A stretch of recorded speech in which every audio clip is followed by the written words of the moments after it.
The global fallout over the Iran nuclear deal. This morning, America's ally Israel is fiercely denouncing President Obama's agreement with Iran. At the same time, top Republicans here in Washington insist the world is about to become a much more dangerous place for America. We'll talk to the Israeli Prime Minister shortly. First, ABC's John Carl with the latest. While the deal was greeted with cheers in Tehran, back in Washington, it's a much harder sell. President Obama made his latest pitch this weekend. It's a good deal, a deal that meets our core objectives, including strict limitations on Iran's program and cutting off every pathway that Iran could take to develop a nuclear weapon.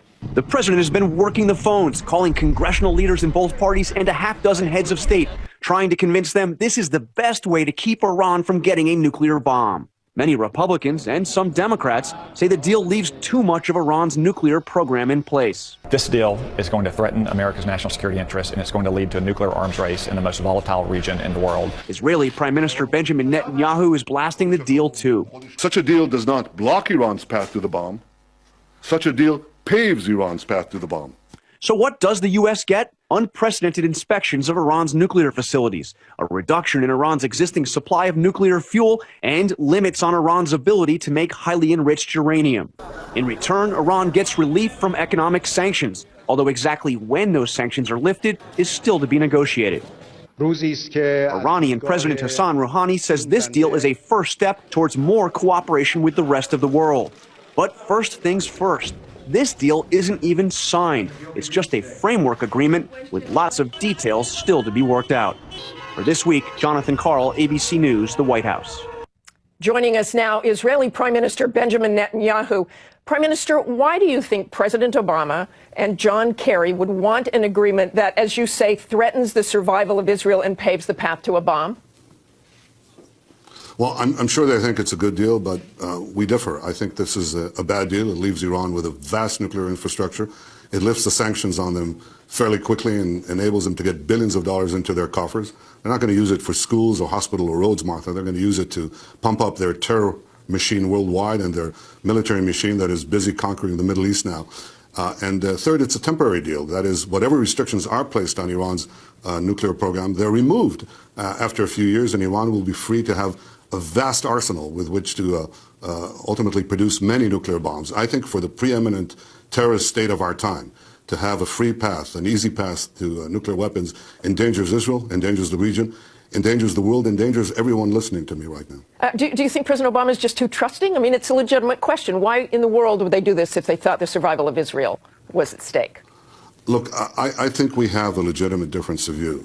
And I think that it's not only my own concerns. I think that the real concerns in the region, whatever is stated publicly, is such that if Iran is given this free path to the bomb, a deal that doesn't block Iran's path to nuclear weapons but actually paves it, what will happen is that this will spark a nuclear arms race among the Sunni countries in the Middle East, and that would have a nuclear armed Middle East. I think that's a global danger. I think it's very, very bad. What will you do to try to stop this? What will you do for the next 3 months? Well, first of all, I think there's still time to reach a good deal, a better deal. And I think what is required is to hold firm, to increase the pressures until a better deal is achieved, one that significantly rolls back Iran's nuclear infrastructure, and one that doesn't lift the restrictions on Iran, on Iran's nuclear program, until they stop their aggression in the region. Well, that hasn't really been decided yet, has it? The U.S. says it will be phased in. That hasn't even really been decided. Well, it's not even been on the table, nor have ICBMs, the intercontinental ballistic missiles, that they can use to propel their nuclear weapons to any part of the world, including the United States. Nothing has been asked of Iran to change its aggressive and terrorist policies, nothing. And I think it's important to change the deal, to toughen up the deal, to get a better deal, because we all prefer a diplomatic solution. But how can you do that? How can you get a deal that Iran would accept? The U.S. and others have been dealing for years, and you've got other players involved in this now. How can you get a deal that they would accept? Martha, I think that what they don't accept today, they can accept tomorrow. If I told you 2 years ago that Syria's Bashar Assad would accept a deal that takes out all the chemicals from Syria, that takes out all the chemical weapons from Syria, just takes it out, not leave inspectors or beefed up inspectors to inspect what is there, but actually take out the whole stuff, you would have said that's unrealistic. And you know what? So would you 2 years consider, ago, it was unrealistic. Prime Minister, would you But here's what happened, Martha. Would you consider unilateral airstrikes? Well, first let me say that we prefer a peaceful solution. How did you get a peaceful solution in Syria? You ratcheted up the pressures, and when Syria saw that those pressures were raining down on them, they agreed But to what was part of not that agreed pressure before. was the pressure of airstrikes. So would you threaten unilateral airstrikes to Iran?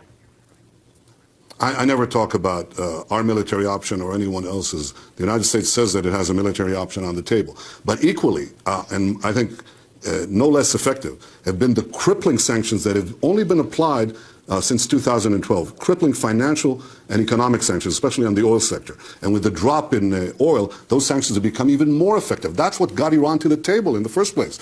And then once they're at the table, why let up on those sanctions? In fact, that's the time to increase the pressure and to get tomorrow what you can't get today. Okay, thank you very much, Prime Minister.